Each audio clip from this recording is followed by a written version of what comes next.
वो दूसरी पंथ में जा रहे हैं, हैं? वो संत रामपाल जो उनके। अच्छा, रामपाल के चेला हैं हाँ, तो वो बोलते तो कि भगवान को गालियां देते हैं। हमने कही तो हमें भी उनको दो चार मैं सुना देता हूँ फिर। हाँ, फिर ऐसे लोगों को तो सुना, ऐसे लोगों को तो तो नहीं तरीके से सर, सुना। गुरु जी मैं पूरी उल्टा सीधा बोल देता हूँ तो इसमें मेरा दोस्त लगे। नहीं नहीं, आप तो फिर सुनाओ, मूर्खों को सालों को खूब सुना। तो एक दिन तो मैंने सोच लिया कहीं मारूंगा मैं, फिर मैंने मारपीट करने थे आ गए थे। तो फिर मारो सालों को क्या, मारो सालों को क्या, मारो सालों को क्या, मारो सालों को क्या। आप कहाँ थे ज्ञानी बाबा? कहते ना, हरि हर निंदा सुनहि जिकाना, हो ही पाप गौ घात समाना। भगवान की निंदा करनी भी नहीं चाहिए और भगवान की निंदा सुननी भी नहीं चाहिए। रुको जरा, आपके गुरु जी के पिताजी ने भी टीका लिखी है, उसी पुस्तक को भी मंगाया जाए। अगर उसमें राधा शब्द हो, मैं मुंह नहीं दिखाऊंगा। विश्वनाथ चक्रवर्ती बता दे, अनुचार प्रकाश का बता दे, चूणिकाकार बता दे, और छोड़िए उन बातों को। ऐसा हो ही नहीं सकता, अर्थ का अनर्थ। घने दिनों से चढ़ा हुआ है। आपके ये कहते हैं कि आपके महाराज जो है, आपके गुरुजी निंदा करते हैं। नहीं, निंदा तो महापापी प्राणी क्या करता है। ऐसे पाप को रामपाल कभी नहीं करेगा कि निंदा करो। दास तो सत्य कहता है, सत्य निंदा नहीं होती। ये तो परोपकार का काम होता है, किसी किसी पर मेल परमात्मा करता जो सत्य कह सकता है। इन्हें कक्का नहीं पता भक्ति मार्ग का, और करोड़ों को डुबो के अरे अपना जीवन नाश करके चले जाएंगे। अब ये अपरमात्मा कहते हैं, गुरुआ गाम बिगाड़े संतो, गुरुआ गाम बिगाड़े, ऐसे कर्म जीव का लादिए। नमस्कार दोस्तों, आप सभी ने एक दोहा तो जरूर सुना होगा, साचा सदगुरु कोई ने पूजे, झूठे जगपति आसी, अंधे की बा अंधे ने पकड़ी, मारा कौन बतासी। ठीक ऐसी स्थिति आज हमारे धर्म गुरुओं की हो गई है। स्वयं को पता नहीं है कि क्या गलत है और क्या सही है, और आगे भोली भाली जनता में उसी को परोस रहे हैं। आइए आपको एक वीडियो क्लिप दिखाते हैं। आपके गुरु जी के पिताजी ने भी टीका लिखी है, उसी पुस्तक को भी मंगाया जाए। अगर उसमें राधा शब्द हो, मैं मुंह नहीं दिखाऊंगा। विश्वनाथ चक्रवर्ती बता दे, अनुचार प्रकाश का बता दे, चूणिकाकार बता दे, और छोड़िए उन बातों को। ऐसा हो ही नहीं सकता, अर्थ का अनर्थ। नहीं, हमको कष्ट यह है कि हमको बोलना पड़ा बीच में, क्योंकि अगर अनिरुद्धाचार्य की जगह ये बात और कोई बोलता तो मैं कतई नहीं बोलता। देखिए, अनिरुद्धाचार्य जी इस समय टीवी पर छाए हुए हैं, लाखों लोग इनको सुन रहे हैं, तो ये तो यही समझेंगे ना कि अनिरुद्धाचार्य बोल रहे हैं।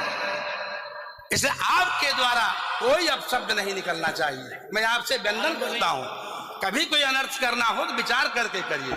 भागवत जी के अष्टम स्कंद के 10वें अध्याय में लोग कहते हैं भागवत जी में राधा का नाम नहीं है, राधा का नाम नहीं है। ये लोग गलत कहते हैं, जो भी कहता है गलत कहते हैं। लिखा हुआ है, मैं आपको श्लोक दिखा रहा हूं। भागवत जी के 8वें स्कंद के 10वें अध्याय में श्लोक नंबर 40 है, लिखा है, उद्यतायुध दौरदंडई राधावंतो भटान मृधे। राधावंतो लिखा, स्पष्ट लिखा गुरुजी। ऐसा है, नाश मत करिए। आधावंत है, आधावंत में दौड़ते हुए, या संधि हो गई है गुरुजी। नहीं नहीं, ये गलत बात। आप जो है उच्चता उठाई, आयुधों को लेकर के आधावंत। गुरुजी गुरुजी गुरुजी गुरुजी गुरुजी, हम तो आपकी दास हैं। अनर्थ मत कीजिए ना। हमारे गुरुजी कहते हैं, अयम अनर्था ना ना गुरुजी, इसका अर्थ तो सुन लीजिए, इसका अर्थ तो सुन लीजिए। आप जब राधा बता रहे हो, सुनिए सुनिए गुरुजी, इसका अर्थ है राधावंतो भटान मृदेश का अर्थ गुरुजी ने बताया हमें। हम गुरुजी ने, हमारे गुरुजी, कोई गुरुजी नहीं बता सकता। हमारे गुरुजी कहते हैं, बिल्कुल नहीं बना सकते, क्योंकि जब आप राधा बनाओगे तो सर्गे कहाँ जाएंगी? गुरुजी उद्यता युधई ही गुरु तीनों अभिधावृत्तियों के द्वारा राधा शब्द एक भी जगह भागवत में नहीं है। इसलिए जहां वधु शब्द है वहां भी अर्थ राधा है। जहां वधु है, ऐसे पानी का अर्थ जल भी होता है। जहां राधा है, जहां वधु है वहां राधा है। ऐसे थोड़े होता है। जहां आप जैसे लोग देखिए, आप विश्व हमारे गुरुजी ने बताया, ये हमारी क्या ताकत की हम बताएं। तो आपने देखा कि अपने आप को आचार्य कहने वाले अनिरुद्ध आचार्य जी आधावंते को राधावंते करने पर तुले हुए हैं। दोस्तों, यहाँ पर गलती अनिरुद्ध आचार्य की भी नहीं है, उनके गुरु ने उनको आधावंते को राधावंते पढ़ाया है। ठीक उसी प्रकार जैसे अंधे की बाह अंधे ने पकड़ी है, और अब ये लोगों को मार्गदर्शन कर रहे हैं कि हम सही ज्ञान दे रहे हैं, जबकि स्वयं को पता नहीं कि क्या सही है और क्या गलत है। आधा को राधा कर रहे हैं। तो आप इनके ज्ञान को समझ सकते हैं कि ये आपको शैतान को भगवान भी बता सकते हैं। अगर कोई गलती से इनको ये कह दे कि तुम्हारा ज्ञान गलत है, तो ये अपने शिष्य को ये शिक्षा देते हैं कि उनको गाली दो और उनको मारो। अगर आपको विश्वास नहीं हो रहा तो एक वीडियो क्लिप देख लीजिए। संत रामपाल जी महाराज अपने शिष्यों को ऐसी शिक्षा देते हैं कि अगर उनको कोई गाली दे तो उसको पलट के गाली नहीं देना है, और ऐसा ही संत रामपाल जी महाराज के शिष्य करते हैं। तो अनिरुद्ध आचार्य के शिष्य की यह मनगढ़ंत कहानी है। इन्होंने झूठ बोलने का ठेका ले लिया है और ये ही गाली देते हैं ना कि संत रामपाल जी महाराज के शिष्य और इनके गुरु भी हाँ में हाँ भर रहे हैं कि आपको गाली देने और मारने से कोई पाप नहीं लगेगा। ऐसे धर्मगुरु से तो बचकर ही रहे दर्शकों। हिंदू है, वो दूसरी पंथ में जा रहे हैं। वो संत रामपाल जो उनके, अच्छा, रामपाल के चेला हैं। हाँ, अभी मजा आएगा ना भिड़ो। तो वो बोलते तो हम गालियां देते हैं। बार झूठ बोलो। मुझे नहीं कि वो बोलते क्या नाम श्री कृष्ण भगवान वो थे, चोर थे, ये थे, वो थे। तो मुझे हाँ, तो बोले चित्त चुराते थे, सबका चित्त चुराते थे, तो चित्त चोर हैं। तो हमने कही, तो हमें भी उनको दो चार मैं सुना देता हूँ। हाँ, फिर ऐसे लोगों को तो सुनाओ, ऐसे लोगों को तो तरीके से सुनाओ। गुरुजी मैं फिर उल्टा सीधा बोल देता हूँ, तो इसमें मेरा दोस्त लगे। नहीं, आप तो फिर सुनाओ, मूर्खों को, सालों को खूब सुनाओ। यही नहीं, अभी और सुनिए। तो एक दिन तो मैंने सोच लिया था मारूंगा मैं, फिर मैंने मारपीट करने फिर आ गए थे मैं। तो मारने से सुधर जाएंगे वो? गुरुजी जी यदि सुधरे तो फिर मारो सालों को क्या, मारो सालों को क्या, मारो सालों को क्या, मारो सालों को क्या। आप कहाँ थे ज्ञानी बाबा? तो आपने देखा कि किस प्रकार अनिरुद्ध आचार्य अपने शिष्य को कह रहे हैं कि संत रामपाल जी के शिष्य को गाली दो और उनको मारो। तो आइए अब आपको दिखाते हैं कि क्या संत रामपाल जी निंदा करते हैं।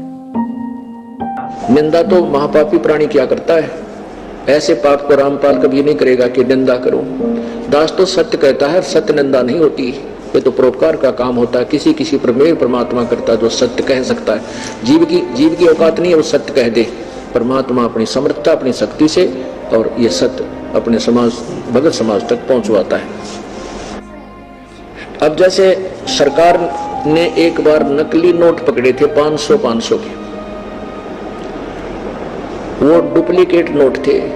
सरकार ने उनकी जनता को समझाने के लिए दोनों दिखाए थे। टीवी पर भी, समाचार पत्रों में भी छाप करके बताए थे कि ओरिजिनल ऐसा होता है, डुप्लीकेट ऐसा होता है। तो क्या सरकार निंदा करी थी? नहीं, एक महापरोपकार करी थी। ना जाने वो ठग कितने लोगों को ठग ले जाते।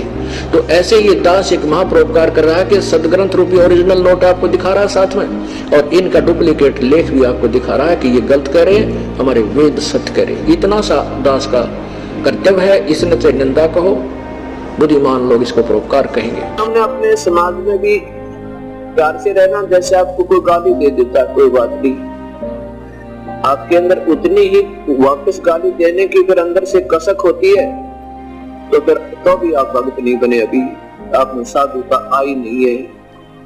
कबीर साहब कहते हैं, आवत गाली एक है, उल्टा हो अनेक, और कह कबीर मत उल्टी हो, रह जाए एक की एक।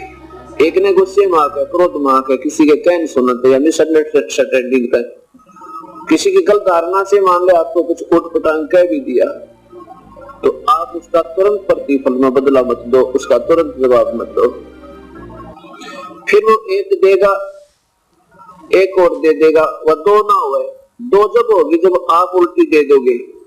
उल्टी गाली आप उसको पकड़ाओगे तो वो 20 और सुनाओगा, और फिर हाथापाई हो जाएगी, और फिर हानि ना जाने कहां तक पहुंच सकती है। इसलिए क्या बताते हैं कि आवत गाली एक है, उल्टा हो अनेक, कह कबीर ना उल्टियो, रहे एक की एक। गाली ही से उपचे और कलह कष्ट और नीच, हार कलह सो संत है वे लाग में सो नीच। अब गाली ही से क्या होता है कि हाथापाई हो, झगड़ा वगड़ा हो गया, और फिर ना जाने मौत भी हो जाए किसी की। गाली ही से उपचय कलह कष्ट और नीच, नीच माने मृत्यु। हार चला सो संत है, हार जाना में अच्छा भाई चुप हो जा, बोले नहीं, वो न सोचेगा तेरे दिन डर गया तो आप हार गए, बहुत अच्छी बात है। कहते हार चला सो संत है और लाग मरे सो नीच, उससे की तरह गुट्टम गुट्टा हो गया, कहते हो तो नीच राक्षस स्वभाव के, जैसे कल गीता जी बताओ थी, उत्तर गीता शास्त्र कह रहा था कि वो संत नहीं फिर होता, संत होते ही। तो आज के लिए बस इतना ही, मिलते हैं ऐसे और एक नए टॉपिक के साथ, तब तक के लिए धन्यवाद।